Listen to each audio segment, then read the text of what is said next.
रोज इसी तरह सुबह होती है मध्य प्रदेश के शहरों में। ग्वालियर, इंदौर, भोपाल, जबलपुर, रीवा, सागर, उज्जैन। सूरज का फेरा शुरू होता है और उसी के साथ शुरू होता है दुनिया का कारोबार, और बच्चे स्कूल जा रहे हैं। ये सारे छात्र छात्राएं यहाँ एकत्रित हो रहे हैं प्रातःकाल की प्रार्थना करने के लिए। इन प्रार्थनाओं के बाद ये बढ़ेंगे अपनी अपनी कक्षाओं की ओर, अपने अपने सपनों की ओर। इन बच्चों को दिए गए संस्कार देंगे उनकी प्रतिभाओं को पंख।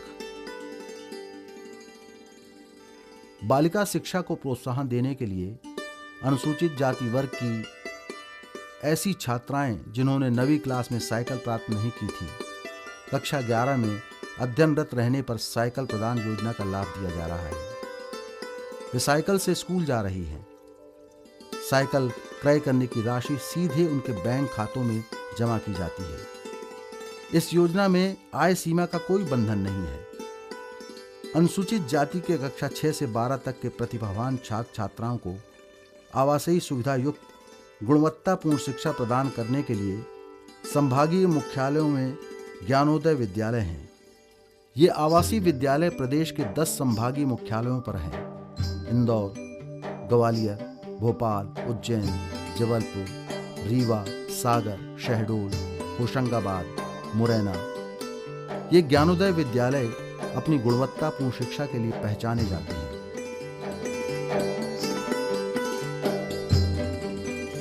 छात्र और छात्राएं दोनों ही शिक्षा प्राप्त करते हैं यहाँ। प्रत्येक ज्ञानोदय विद्यालय में 280 छात्र छात्राएं हैं। छात्राओं और छात्रों की संख्या बराबर यानी 140 छात्राएं और 140 छात्र। हमें शासन की ओर से 2000 रुपये छात्रवृत्ति मिलती है, जिसमें जूते, मोजे, स्वेटर, स्कूल पेंट की शर्ट वगैरह ये सभी मिलते हैं।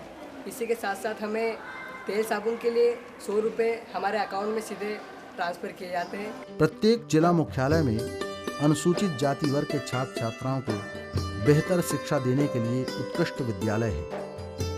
जहां ज्ञानोदय विद्यालय में उस पूरे संभाग के मेधावी छात्र शिक्षा ग्रहण करते हैं, वहीं उत्कृष्ट विद्यालय में प्रवेश जिले के छात्रों को होता है।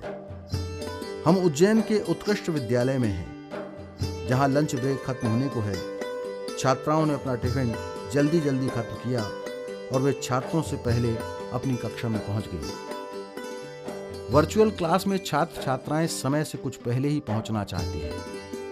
इन कक्षाओं में आधुनिक संचार माध्यमों के प्रयोग से विषय विशेषज्ञ इन्हें पढ़ाते हैं। ये वन वे कम्युनिकेशन का एक तरफा संवाद नहीं है। वे अपने शिक्षक से लाइव वीडियो चैट या कैमरे के माध्यम से प्रश्न कर सकते हैं और दूर बैठा शिक्षक भी उन्हें वीडियो के माध्यम से उत्तर देगा। उधर इंदौर के ज्ञानोदय विद्यालय में छात्र छात्राएं कंप्यूटर लैब में हैं। यहाँ वे कंप्यूटर की बुनियादी शिक्षा के साथ ही कई कंप्यूटर ऑपरेशन और सॉफ्टवेयर पर काम करना सीख रहे हैं। आधुनिक समय में कंप्यूटर के ज्ञान के बिना शिक्षा को पूर्ण नहीं माना जाता। आधुनिक जीवन की मूलभूत जरूरतों में कंप्यूटर भी एक है। छात्र और छात्राएं यहाँ पूरी लगन से इस तकनीक से मुखातिब हैं। वे यहाँ कंप्यूटर की भाषा पढ़ रहे हैं और अपना भविष्य गढ़ रहे हैं। इन्हीं विद्यालयों में मिलेंगे इनकी प्रतिभाओं को पंख। यहाँ पे हर तरह की सुविधाएं हैं। गेम्स में देखेंगे तो प्लेग्राउंड्स हैं, गेम्स के लिए फैकल्टी हैं, और स्कूल में देखेंगे तो रसायन प्रयोगशाला है, भौतिकी प्रयोगशाला है, जीव विज्ञान प्रयोगशाला है, लाइब्रेरी है। यहाँ पर लाइब्रेरी में सभी प्रकार की बुकें उपलब्ध है।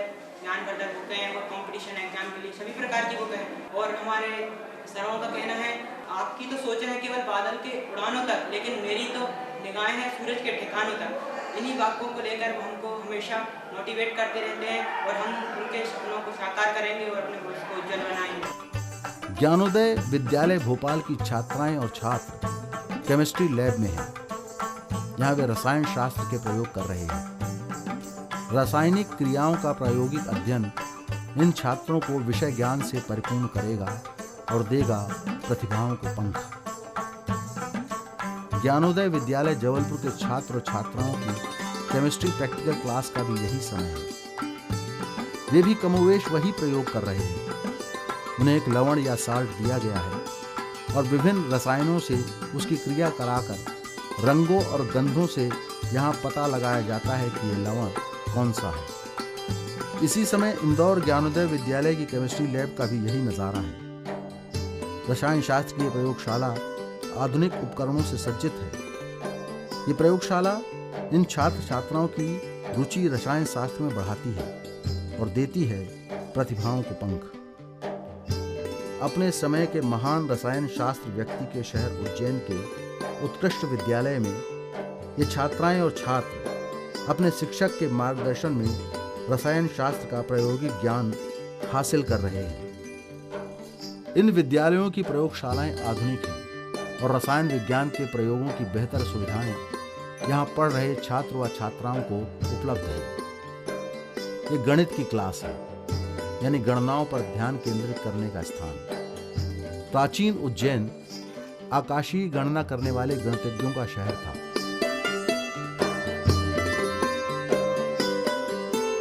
आज इस उत्कृष्ट विद्यालय में ये छात्राएं और छात्र आधुनिक गणित की गणनाओं पर अपना ध्यान केंद्रित किए हैं। उज्जैन के ही ज्ञानोदय विद्यालय के ये छात्र त्रिकोणमिति की गणनाएं करना सीख रहे हैं। ट्रिग्नोमेट्री गणित की एक विद्या है जिसमें त्रिकोणों की गणना की जाती है। आधुनिक गणित और उसकी गणनाएं या कैलकुलेशन भविष्य के इंजीनियर्स की बुनियाद रख रही है। यहाँ इस ज्ञानोदय विद्यालय में, जो इंदौर में है, अनुसूचित जाति के ये मेधावी छात्र यहाँ पढ़ रहे हैं और अपना भविष्य गढ़ रहे हैं। यहाँ की गणनाएं देंगी इनकी प्रतिभाओं को पंख। मैं सन 2010 में इस विद्यालय में आई थी और मैं ज्ञानोदय विद्यालय में अभी कक्षा 11वीं की छात्रा हूँ। मेरे पिछली कक्षा में 86% बने थे। ज्ञानोदय विद्यालय के प्रिंसिपल सर, जो भी अन्य शिक्षक है, वो हमारी शिक्षा के लिए पूरी तरह कोशिश में लगे हुए हैं और मेरा लक्ष्य AIPMT में सफल होना है, जिसके लिए विशेष कोचिंगें लगाई जाती है तथा सभी शिक्षक उसे सफल बनाने के लिए पूरी कोशिश में हैं। और मैं कन्या छात्रावास की अध्यक्ष हूँ तथा हर प्रत्येक रविवार के दिन छात्राओं तथा अधीक्षिका मैडम और प्रिंसिपल सर के साथ हम समग्र स्वच्छता अभियान को चलाते हैं। प्रतिवर्ष हमारे खाते में 2000 रुपये की राशि डाली जाती है, जिसके द्वारा हम पुस्तकालय और बैग तथा यूनिफॉर्म को खरीदते हैं तथा इसके अतिरिक्त हमारी छात्रावास में 970 रुपये शिष्यवृत्ति मिलती है, जिससे हम दोनों टाइम का भोजन तथा सुबह का नाश्ता दिया जाता है तथा इसके अतिरिक्त 125 रुपये की राशि भी दी जाती है, जिसके द्वारा हम साबुन, तेल आदि खरीदते हैं तथा हम इस विद्यालय में मतलब 6ठी से मैं अध्ययन करती हूँ और मैं देखती आ रही हूँ कि इस विद्यालय में काफ़ी कुछ हमें सुविधा उपलब्ध हुई है। पुस्तकालय ज्ञान का भंडार होते हैं।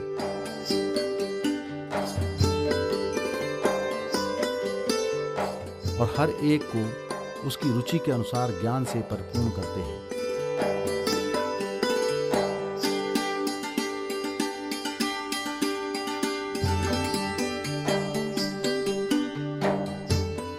ज्ञानोदय विद्यालय के पुस्तकालय सभी तरह की ज्ञानवर्धक पुस्तकों और रोचक साहित्य से परिपूर्ण है। विषय और विषयों से इतर सब तरह के ज्ञान से रूबरू होने का मौका मिलता है यहाँ छात्रों को। वे इन पुस्तकों के साथ काफी समय गुजारते हैं। कहते हैं कि पुस्तक सबसे अच्छी दोस्त होती है, सो दोस्तों के साथ गुजारे गए समय का मजा ही कुछ और होता है। उत्कृष्ट विद्यालय की लाइब्रेरी में भी किताबों का कोई अभाव नहीं है। विषय और विषय से इतर ज्ञान की सभी किताबें, पत्रिकाएं, समाचार पत्र उपलब्ध हैं। वे पढ़ रहे हैं और अपना भविष्य गढ़ रहे हैं। यहाँ गुजारा समय इनकी प्रतिभाओं को देगा पंख।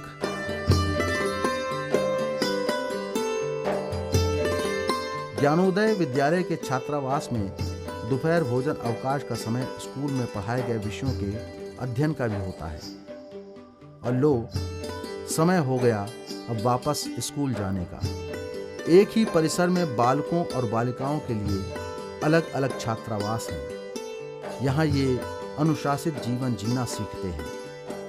इस स्कूल में टीचर्स बहुत अच्छे हैं, यहाँ की पढ़ाई बहुत अच्छी है, यहाँ पर सभी बच्चे अच्छे परसेंट से पास होते हैं और यहाँ का रिज़ल्ट हमेशा अच्छा रहा है। स्कूल के अलावा यहाँ पर हॉस्टल सुविधा भी है और पूरे यहाँ पर घर जैसा माहौल मिलता है।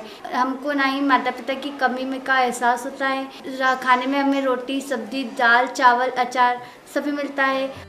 ज्ञानोदय विद्यालय की बायोलॉजी की प्रैक्टिकल लैब भी आधुनिक उपकरणों से सज्जित है। विभिन्न तंतुओं की स्लाइड बनाना और उन्हें माइक्रोस्कोप पर देखकर उसकी बारीकियों का अध्ययन करना बायोलॉजी की प्रायोगिक क्रिया है और यहाँ इस प्रयोगशाला में यही हो रहा है। कमोबेश यही दृश्य उत्कृष्ट विद्यालय की बायोलॉजी की प्रयोगशाला का है।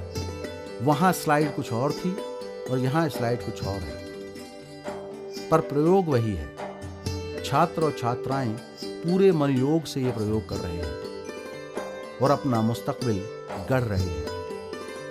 यहाँ मिल रहे हैं उनकी प्रतिभाओं को पंख। मध्य प्रदेश अनुसूचित जाति विकास विभाग द्वारा संचालित ज्ञानोदय विद्यालय कटारा हिल्स भोपाल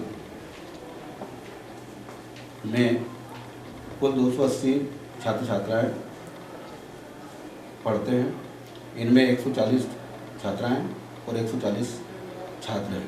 मध्य प्रदेश में कुल 10 ज्ञानोदय विद्यालय विभाग द्वारा संचालित हैं, जिनमें हमारा ज्ञानोदय विद्यालय भोपाल कटारा हिल्स भोपाल विशेष रूप से अन्य विद्यालयों से थोड़ा अलग है। यहाँ पर सर्वप्रथम मैं ये बताना चाहूँगा कि छात्रों को निःशुल्क शिक्षा प्राप्त होती है।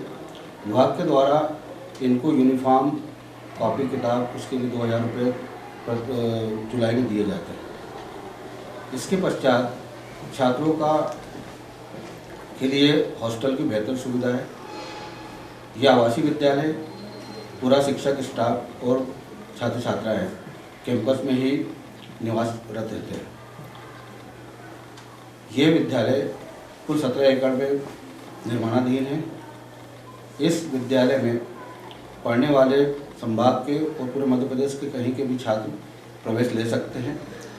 छात्रों को विभाग के द्वारा माह में शिष्यवृत्ति प्रदान की जाती है।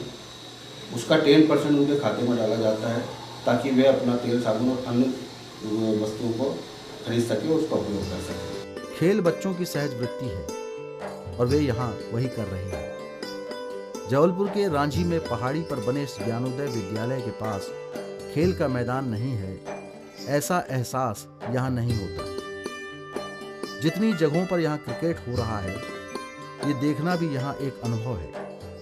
जिस ऊर्जा और आनंद का प्रस्फुटन यहाँ हो रहा है, वो मन में आनंद जगाता है। शाम का समय है, बालिका छात्रावास के बाहर सितोलिया खेला जा रहा है। न जाने कब से ये खेल बच्चों में लोकप्रिय था और आज भी इसकी लोकप्रियता यथावत है। अपने हॉस्टल के भीतरी आंगन में ये महाशय गेड़ी पर चलना सीख रहे हैं, तो उधर अपने हॉस्टल के आंगन में खो-खो खेल रही हैं लड़कियां। भोपाल के ज्ञानोदय विद्यालय के खेल मैदान नयनाभिराम है। यहाँ छात्र वॉलीबॉल खेलने में व्यस्त हैं।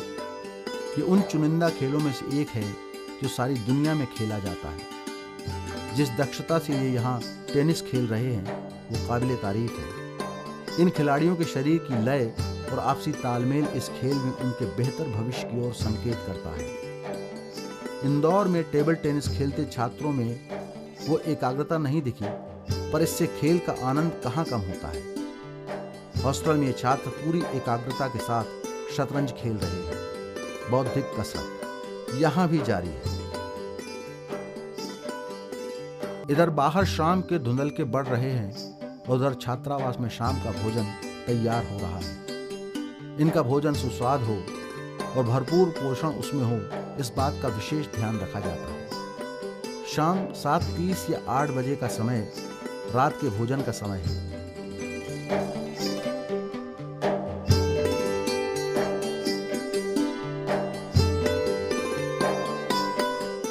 ये भोजन से पहले प्रार्थना करते छात्र छात्राएं हमें अपने संस्कारों से अवगत कराते हैं। यहाँ इन्हें इस भोजन कक्ष में स्वादिष्ट पौष्टिक भोजन के साथ साथ प्रेम और संस्कार भी परोसे जाते हैं। इन छात्र छात्राओं का साथ बैठकर भोजन करना आपसी सामंजस्य बढ़ाता है एवं परिवार से दूर रहने की कमी को भी पूरा करता है। लक्ष्य तय करें और लक्ष्य को प्राप्त करने की कोशिश करें, और लक्ष्य को प्राप्त करने के लिए साधना तपस्या करनी पड़ती है। कौरव और पांडव उनके गुरु थे द्रोणाचार्य। परीक्षा ले रहे थे तो गुरु ने पूछा, सामने पेड़ पे चिड़िया रखी गई थी, पूछा अलग अलग कौरवों में से भी, पांडवों से भी, दुर्योधन से लेके और युधिष्ठिर तक, सबसे क्या क्या दिखाई दे रहा है? तुम्हें क्या दिखाई दे रहा है? सब दिख रहा, पेड़ दिख रहा है, पेड़ के पत्ते दिख रहे हैं, डालियां दिख रही है, चिड़िया दिख रही है। दूसरे से पूछा तो उसने कहा मैं तो बड़ी बारीकी से देख रहा हूँ, पेड़ के तने पे चींटे चिटी भी चल रहे हैं, वो भी मुझे दिखाई दे रहे हैं। अलग अलग लोगों ने बात की, गुरु ने सबको फेल कर दिया। अर्जुन से पूछा क्या दिखाई दे रहा है? तो अर्जुन ने कहा और कुछ नहीं दिख रहा, मुझे तो केवल चिड़िया की आंख दिखाई दे रही, ना पेड़, ना शाखाएं, ना पत्ते, ना चींटे, ना चींटी, केवल चिड़िया की आंख। गुरु ने कहा बेटा तू सफल हो गया। अर्जुन ने चिड़िया की आंख फेंक दी। लक्ष्य, उसके अलावा कुछ दिखाई नहीं, और उसको प्राप्त करने की कोशिश करोगे सफलता मिलेगी। मेरी अनंत शुभकामनाएं तुम्हारे लिए। क्यों शुभकामनाएं नहीं, मामा भी तुम्हारे लिए। मैं वचन देता हूं तुमको, पढ़ाई के रास्ते में कोई बाधा आए तो मुझे याद कर लेना, हर बाधा दूर की जाएगी। बढ़ो मेरे बेटे बेटियों, पढ़ो और बढ़ो, अपने माता पिता का नाम ऊंचा करो, और मध्य प्रदेश और भारत के आकाश में से छा जाओ कि लोग तुम्हें देख के कहे कि देखो बनना है तो उनके जैसा बनना है। मेरी बहुत बहुत शुभकामनाएं और आशीर्वाद। कल फिर शुरू होगा सूरज का फेरा और हम देखेंगे प्रतिभाओं के पंख।